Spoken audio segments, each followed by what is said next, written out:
The night of our wedding, my husband, all sinew and raw, hardworking muscle, left for the city to find work, and I didn't hear a peep from him again. I was left in that tiny, forgotten town, running on fumes, rising before the sun, and crashing after the owls. In one short year, the drudgery had hollowed me out, turning me from a woman of substance, a curvy girl with a lucky star, into a gaunt, exhausted shadow. Just when I felt I couldn't lift another bucket, my birth parents tracked me down. They said I was the daughter who had been swapped at birth, and they wanted to bring me to the city to live a life of comfort. But I hadn't even finished the drive in their sleek black sedan when a crew of men stopped us and dragged me out. They threatened my parents, pay the ransom, or they'd end me. I was shaking, absolutely terrified. But when the blindfold was ripped off, I looked up at the gang leader and froze. It was my runaway husband. Honey! The name burst out of me, and every eye in the room snapped to focus on me and Reese Owen. Reese's face instantly flushed crimson. I couldn't make out his expression through the shadows, but I was too excited to care. I pumped up the volume and yelled it again. Honey! The rugged men stared at me, trussed up like a Thanksgiving turkey, for a long moment, then erupted in laughter. Boss, did we scare this one senseless? She just yells honey at anyone? Hey, sweetheart, how about me? You? Don't you see the size of the boss? Look at his build compared to yours. The boss has all the luck, getting a rich heiress to throw herself at him even while he's on the job.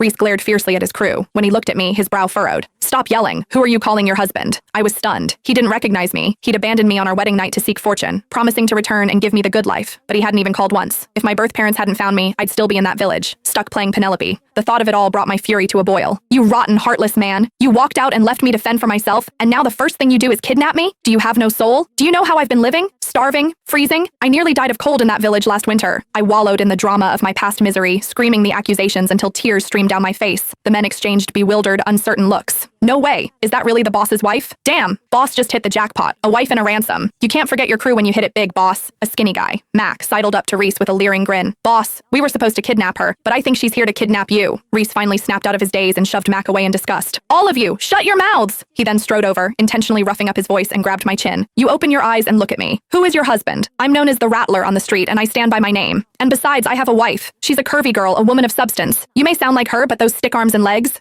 Do you think I'm blind? Don't try to play games with me, sweetheart, or I'll cut out your tongue. After his menacing threat, he turned away and mumbled under his breath. Dressed so nice, trying to pretend to be my wife? What an actress. Good thing I don't fall for that. I was already livid that he wouldn't admit to knowing me. Hearing that, I instinctively glanced down at myself. My hourglass figure was now a slender, toned shape. My full curves had melted into a streamlined silhouette. I'd lost over 70 pounds. No wonder he didn't recognize me. For the first time in my life, I wanted to cry over being thin. I really am your Before I could finish, he sealed my mouth shut with duct tape. I'm warning you. We've been living on a knife's edge for years. We're stone-cold killers. Your little beauty tricks won't work on me. Cooperate and wait for the ransom, or I won't go easy on you. With that, he tapped the blade of a knife against my cheek. His action completely shocked me. I froze, unable to move a muscle. Once he was out of earshot, I sniffled. The more I thought about it, the more miserable I felt. So I just started yelling obscenities. Reese Owen, you low-down, no-good jerk! But with the tape over my mouth, no one understood what I was saying. After a long while, I calmed down and looked around the room.